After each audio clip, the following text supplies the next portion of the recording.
हम tribute specially इस programme में पेश करेंगे उन तमाम शोहदा को जिन्होंने वतन की खातिर कुर्बानी दी, और आपको वो बॉर्डर भी दिखाएंगे कि जिस पर 65 की वार में दुश्मन अंदर दाखिल हुआ और फिर दुश्मन को पीछे धकेला मुसल्लह अफवाज ने।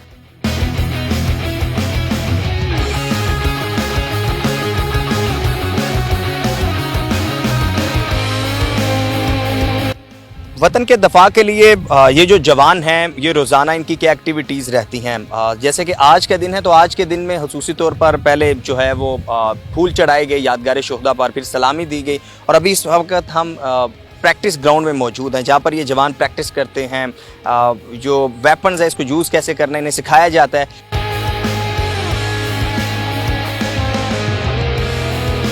मेरे साथ अदनान भाई मौजूद हैं। अस्सलाम वालेकुम। वालेकुम अस्सलाम। कहाँ से अदनान? सर KPK से। अच्छा, KPK के इतना दूर, घर वाले याद नहीं आते? जी सर याद आते हैं, लेकिन मुल्क पहले। कितना अरसा हुआ है आपको ज्वाइन किए हुए? सर 5 साल हो गए। क्या सोच कर ज्वाइन की थी आपने फोर्स? बस सर यही सोच थी कि मुल्क की खिदमत करनी है, और इंशाल्लाह मरते दम तक सर यही मोटिव है। अच्छा, इस वक्त काफ़ी धूप है, गर्मी की शिद्दत है, थर का नाम आते ही गर्मी की शिद्दत आती है, तो आप तो रोज़ाना यहाँ पर रहते हैं, तो हम तो आ जाएँ तो हम घबरा गए हैं, हमारा जो है ना वो सांस फूल रहे, पसीने आ गए, तो रोज़ाना वो आपको कौन सा जज्बा जो कायम रखता है? बस सर मुल्क की खातिर, और हम अपनी तारीख़ पढ़ते हैं कि हमारे बाव अजदाद ने, हमारे हीरोज़ ने जो कुर्बानियाँ यहाँ दी, उस टाइम ये सहूलत भी मौजूद नहीं थी, लेकिन आज के दौर में अगर हम याद करते हैं तो ये उसके मुकाबले में कुछ भी नहीं। जो आज हम कुर्बानियाँ दे रहे हैं, ये हमारे हीरोज़ ने इनसे बहुत बड़ी बड़ी कुर्बानियाँ दी, तो वो देख के हमें हमारा मोराल, हमारा मोटिव इससे बहुत हाई हो जाता है। तो ये हमारे लिए गर्मी कुछ भी नहीं है।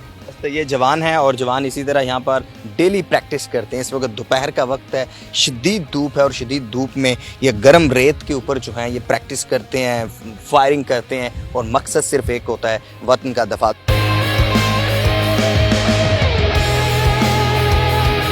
जुल्फ़कार साहब हमारे साथ मौजूद हैं जो कि इनके इंस्ट्रक्टर हैं। अस्सलाम वालेकुम सर। वालेकुम सलाम। सर माशाल्लाह हम तो देख रहे हैं जवानों का जज्बा देखकर कि किस तरह एक्टिव जो हैं वो खड़े हैं, और हम पहले देख रहे थे, मैं तो थोड़ा साइड से भी देख रहा था कि इस गर्म रेत के ऊपर जो है वो कलाबाजियाँ लगाना, और फिर प्रैक्टिस करना, वेपन को सैम्बल करना, फिर अनसैम्बल करना, तो ये काफ़ी इनमें जज्बा जो है वो कैसे पैदा होता है, आपने क्या ऑब्जर्व किया? असल अगर तारीख़ पढ़ी जाए ना, तो उसके मुकाबले में हम कुछ भी नहीं है।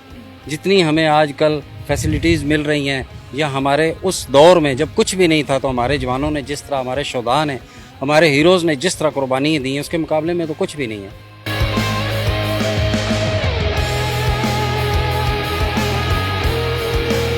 तो इन एक्सरसाइज से, प्रैक्टिस से ही बंदा अपने मिशन तक पहुंच सकता है, अपने टारगेट तक पहुंच सकता है। आपने फैसिलिटीज़ का, सहूलियात का कहा, तो अगर हम कंपैरेटिवली देखें, शहर को देखें और यहाँ थर को देखें, तो फिर तो कोई सहूलत ऐसी नहीं है कि यानी यहाँ पर रहना, यहाँ कौन सा करीब करीब कोई मार्केट है?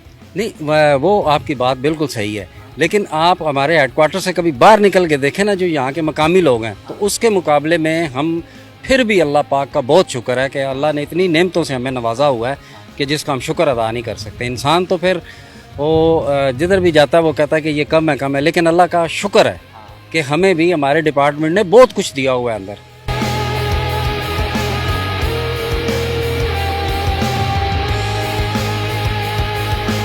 अभी जी हम 0 पॉइंट पर आ चुके हैं, एंड 0 पॉइंट वो मुकाम है जहां पर बिल्कुल सामने इंडियन बॉर्डर है, और ये कंपनी है। यहाँ से जो जवान हैं वो रोज़ाना मामूल के मुताबिक पेट्रोलिंग करते हैं। चूँकि ये डेजर्ट है, ये थर है, यहाँ पर रेत है, तो यहाँ पर गाड़ियों पर पेट्रोलिंग नहीं हो सकती, कैमल्स के ऊपर पेट्रोलिंग होती है।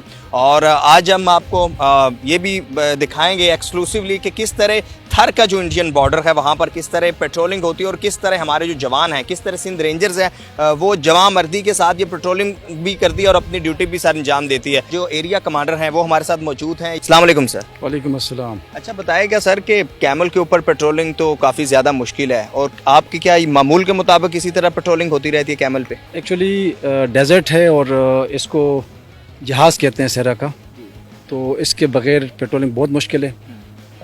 डिस्टेंस ज़्यादा एरिया है, उसको कवर करना होता है, और ये रूटीन है जवानों की। पैर में ऊँट निकलते हैं, उसमें 2-2 जवान पैर में बैठते हैं, और पेट्रोलिंग करके वापस अपनी लोकेशन पे आते हैं। चलिए आप सर बैठते हैं हम और आपके साथ सवारी भी करते हैं और हम व्यूवर्स को भी दिखाते हैं। अभी हम एरिया कमांडर साहब के साथ कैमल पेट्रोलिंग के लिए निकल रहे हैं और आप भी देख सकेंगे कि किस तरह से सिंध रेंजर्स के जवान, किस तरह हमारे जवान जो हैं वो इस बॉर्डर को प्रोटेक्ट कर रहे हैं और किस कदर मुश्किल होता है कि थर जैसे इलाके में जहाँ मौसम की हिद्दत इतनी ज़्यादा होती है, वहाँ पर सुबह से लेकर रात तक कैमल्स के ऊपर पेट्रोलिंग की जाती है। आप देख सकेंगे।